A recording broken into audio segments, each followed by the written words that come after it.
बहुत पुराने समय की बात है। एक गरीब बूढ़ी माँ दुर्गा के मंदिर के आगे भिक्षा के लिए सुबह से बैठी हुई थी, लेकिन उस दिन उसे उस मंदिर के बाहर कुछ भी नहीं मिला और उस दिन उसे पानी पीकर ही अपनी भूख मिटानी पड़ी।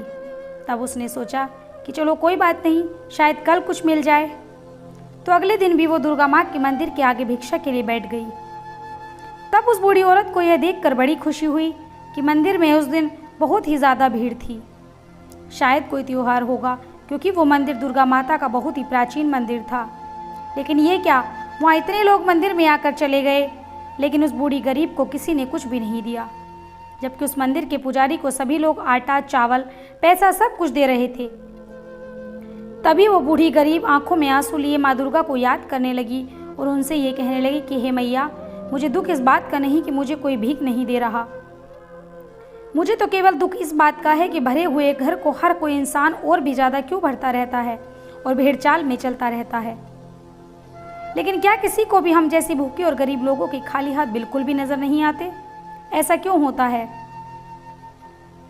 मैया? और अगर ऐसा ही चलता रहा तो हम जैसे गरीब लोगों का क्या होगा? दुर्गा मैया से मन में इतना कहने के बाद उस बूढ़ी माँ ने सोचा कि शायद आज भी मुझे भूखा ही सोना पड़ेगा। इतने में ही ना जाने कहाँ से एक सुंदर सी कन्या उस दुर्गा माँ के मंदिर की सीढ़ियाँ चढ़ने लगी और जैसे मौसम ही बदल गया हो। और जैसे ही वो सुंदर सी कन्या उस पंडित के पास पहुंची तो उस समय वहाँ उस गांव का एक बहुत ही धनवान व्यक्ति खड़ा हुआ था। जैसे ही उस धनवान व्यक्ति ने अपने पैसे और लड्डू बर्फी से भरी हुई थाली पूजा के लिए पंडित को पकड़ाने लगी, वैसे ही उस कन्या ने उन्हें रोकते हुए कहा कि हे धनवान व्यक्ति, तुम ये पैसे और लड्डू बर्फी से भरी हुई थाली इस मंदिर के बाहर बैठी उस बूढ़ी गरीब माँ को क्यों नहीं दे देते? वह बेचारी कल से भूखी है और उसकी सहायता करना तुम्हारा कर्तव्य है, जबकि दुर्गा माँ ने तुम्हें तुम्हारी मेहनत का खूब धन दिया हुआ है।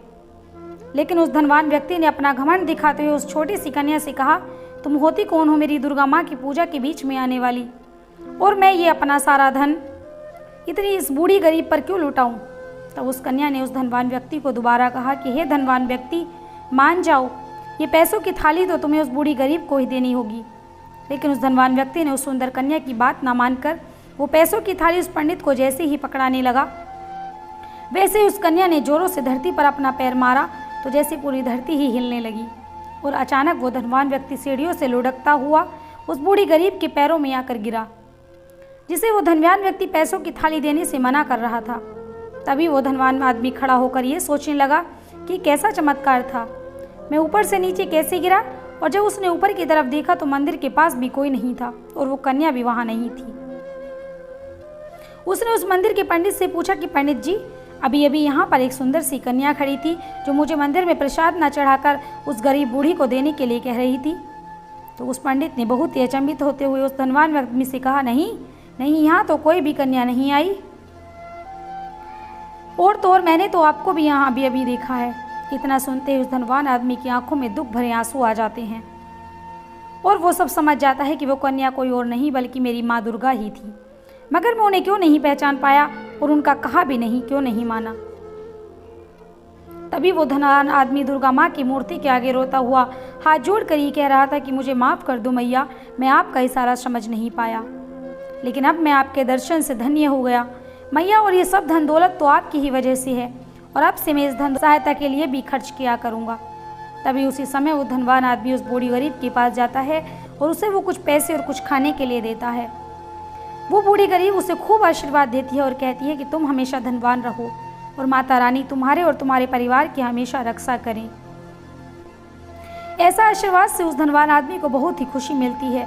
तभी से उस आदमी को कोई भी गरीब मिलता तो वो उसकी सहायता करता है।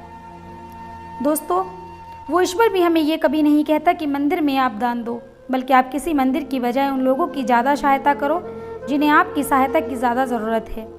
क्योंकि दोस्तों, ईश्वर ने तो हमें खाना पीना कपड़ा मकान सब दिया है, मगर क्या आपको कभी ये देखकर कभी भी अच्छा लगेगा कि जब आपके ही सामने कोई गरीब सिर्फ 2 रोटी के लिए ही आंसू बहा रहा हो?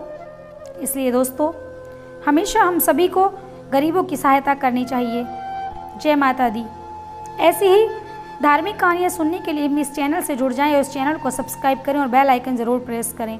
धन्यवाद।